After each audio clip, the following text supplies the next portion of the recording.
Salut mes amis, nous avons présenté un phénomène naturel qui s'appelle tsunami.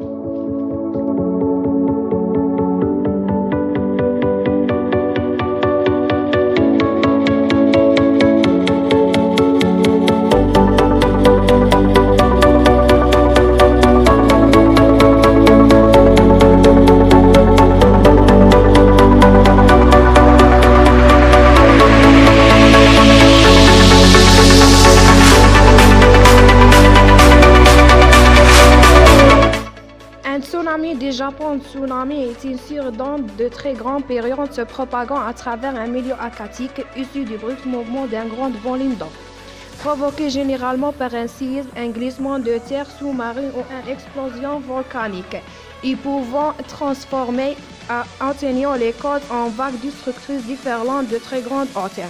En eau profonde, les vagues du tsunami étaient en ondes se comptant de dizaines de minutes et pouvant voyager à plus de 800 km en air, tout en ne dépassant pas quelques décimètres de hauteur.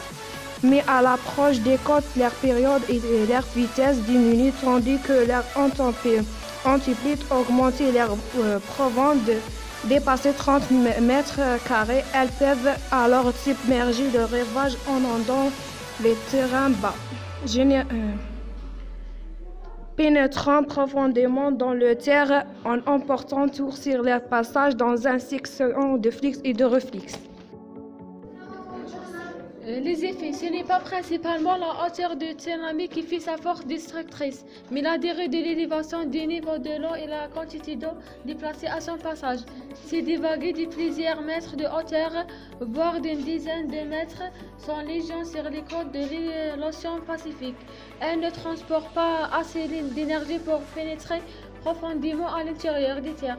On peut voir le phénomène sous un autre angle, une vague classique d'une période d'eau plus une minute. N'élève le niveau de l'eau suffisamment lentement pour qu'elle pénètre profondément, tandis que le niveau de l'eau s'élève au-dessus de son niveau normal pendant 5 à 30 minutes lors du passage d'un tsunami.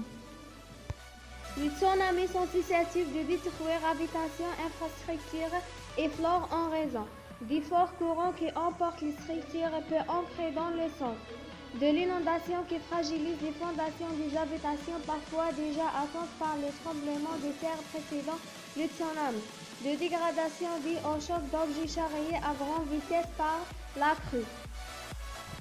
Les récifs coralliens peuvent également être disloqués et mis mal par les tsunamis lui-même et par la trépidité de l'eau qui peut s'en suivre les semaines suivantes, ainsi que les polluants, engrais, pesticides que l'eau a pu remonter. Merci pour l'écoute et bonne journée.